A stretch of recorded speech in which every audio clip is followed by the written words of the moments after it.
आज पीएम मोदी ने निजीकरण पर आयोजित वेबिनार में बताया कि निजीकरण क्यों जरूरी हो गया है।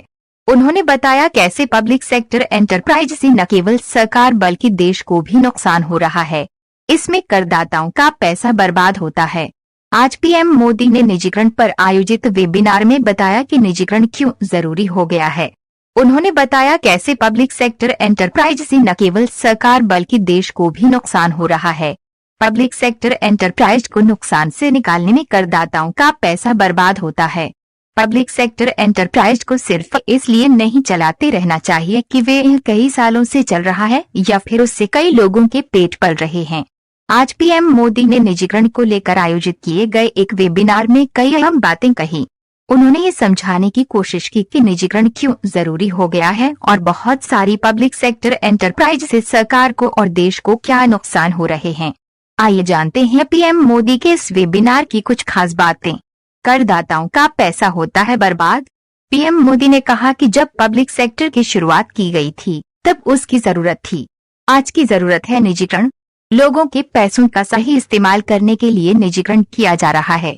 उन्होंने कहा कि बहुत सारे ऐसे पब्लिक सेक्टर एंटरप्राइज हैं जो लगातार नुकसान में चल रहे हैं।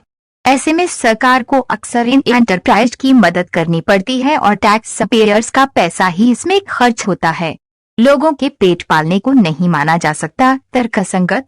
पीएम ने कहा कि किसी पब्लिक सेक्टर एंटरप्राइज को सिर्फ इसलिए नहीं चलाते रहना चाहिए कि वे कई सालों से चल रहा है या फिर उससे कई लोगों के पेट पल रहे हैं। उन्होंने कहा कि इन एंटरप्राइज की मालिक सरकार बनी रहे, इसकी जरूरत नहीं है।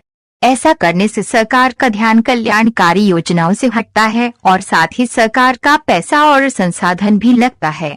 वह बोले कि एक टैलेंटेड सरकारी अधिकारी को किसी पब्लिक सेक्टर एंटरप्राइज में डाल देना उसके टैलेंट के साथ आया है, उस एंटरप्राइज के साथ आया है और साथ ही देश की जनता के साथ भी आया है।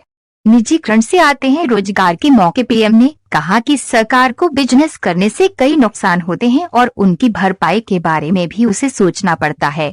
वह बोले कि सरकारें ये सोचती आई हैं कि जो जैसा चल रहा है चलने दो, आने वाली सरकारें इससे निपटेंगी और ये हमेशा से चलता ही आ रहा है। उन्होंने कहा कि अब इससे बाहर निकलना होगा, क्योंकि जब निजीकरण बढ़ता है तो आधुनिकता बढ़ती है, बिजनेस का विस्तार होता है, बेहतर प्रबंधन बनता है और इन सब के चलते देश में रोजगार के नए मौके आते हैं।